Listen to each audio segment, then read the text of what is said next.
a full inquiry and they find that children were murdered in our state, our children. Police didn't even follow up or look into it, and that was after Mulligan had the evidence of each of those deaths.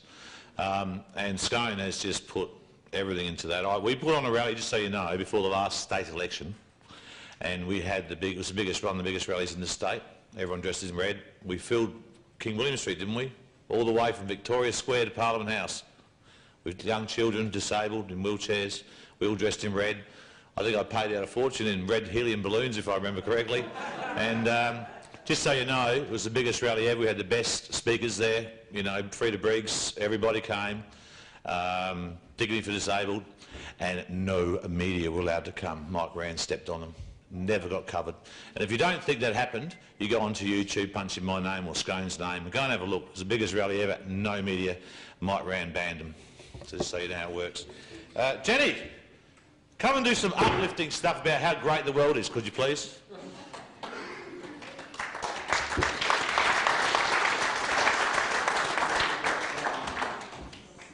Scone, you're a hard act to follow.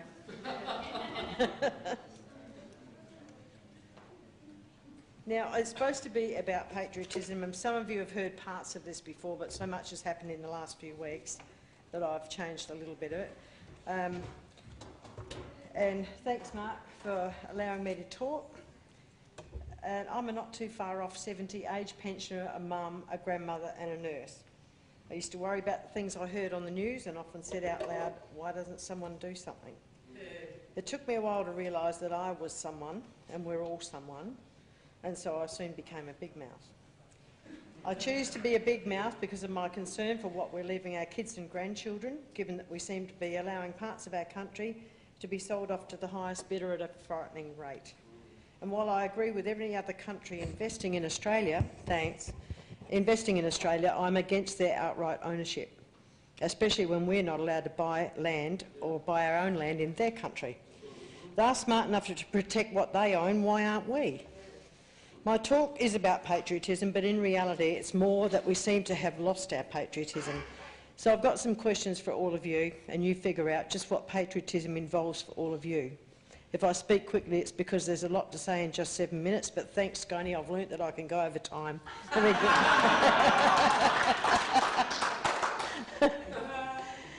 Do you listen to radio and watch TV and read the papers and decide who's telling the truth, or do you bother to find out the truth for yourself?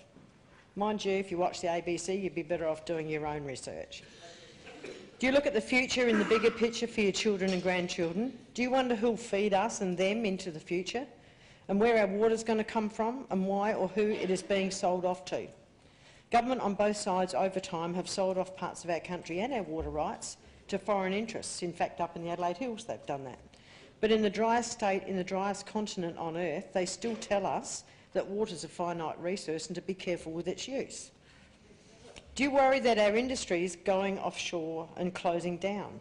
Do you know that the Australian Bureau of Statistics on August the 7th, 2013 stated that an average of 44 businesses a day are closing their doors in this state alone? Do you worry that cheap imports are putting Australians out of work and sending our farmers to the brink? Or do you just love it you can get something cheaper online?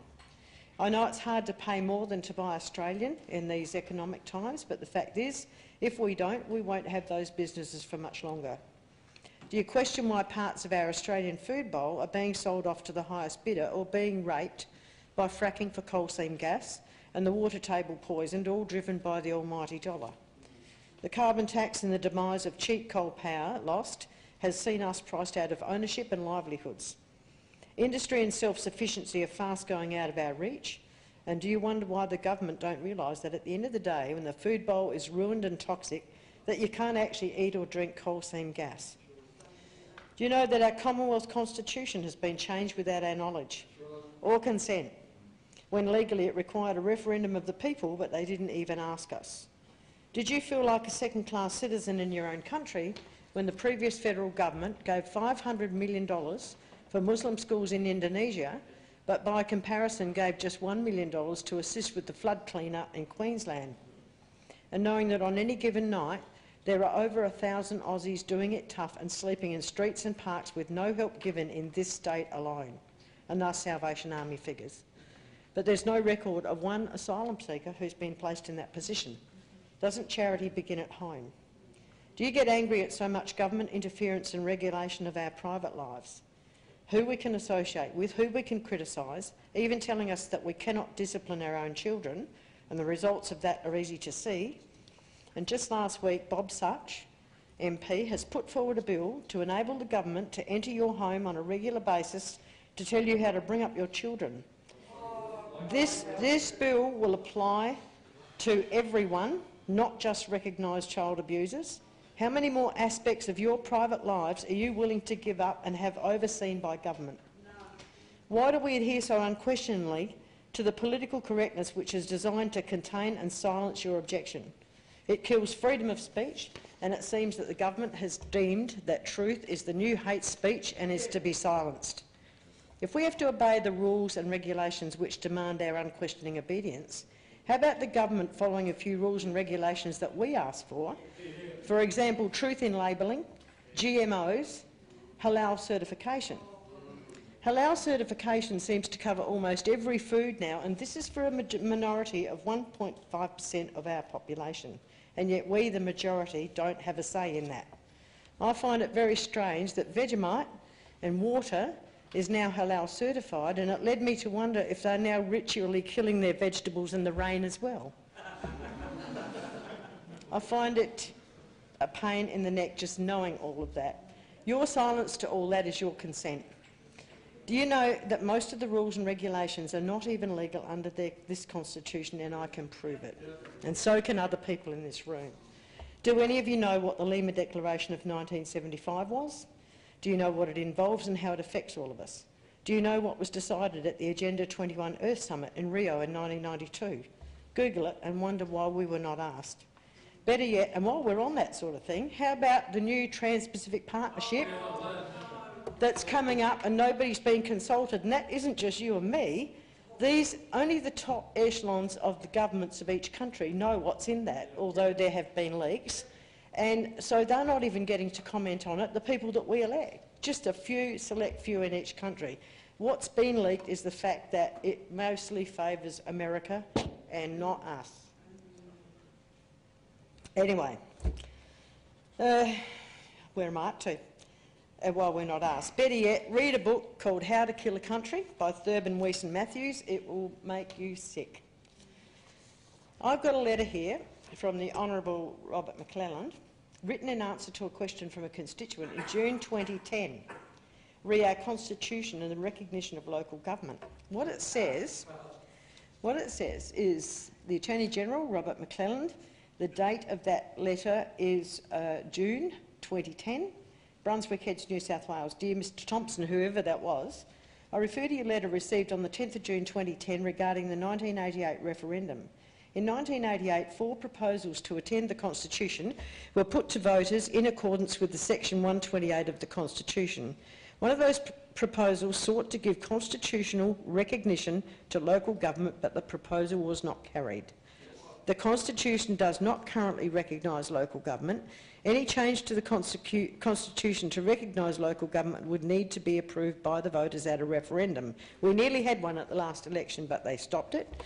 The government will continue to explore reform, including constitutional recognition, to facilitate cooperation with local government. Well, that's cooperation with the Earth Summit and ICLAI and all of the rest of the things you don't want to know about. So, you know, but right now the councils can't even legally charge you for anything other than sewage and rubbish removal. Rates are a tax and councils cannot legally charge a tax. That's section C109 of the Constitution, right? So that means we do, because we pay again and again, and our silence and lack of knowledge is our consent. So why does this, I'll go on to another subject now, and I've got a vet in the audience that will know what I'm talking about. Why does this and previous governments treat our war veterans so abominably when they come home injured? Why is their paid-for superannuation indexed lower than any other government-funded entitlement, including pensions?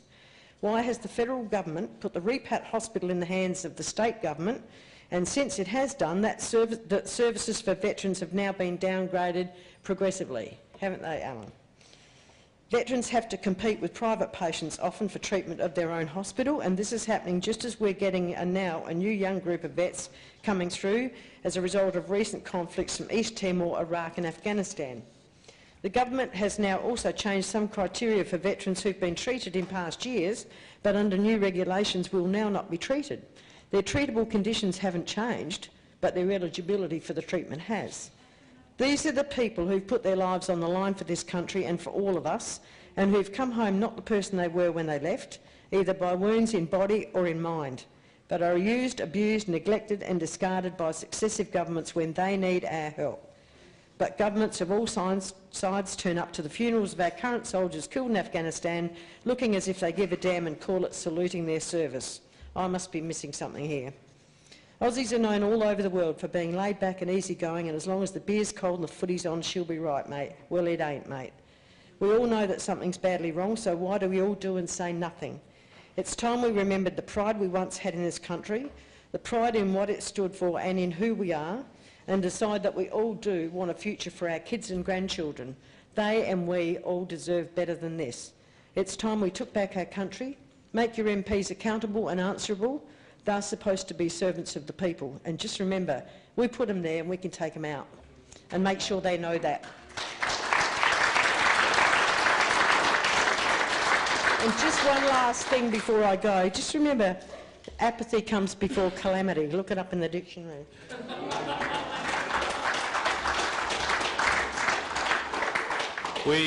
One more speaker to go. We've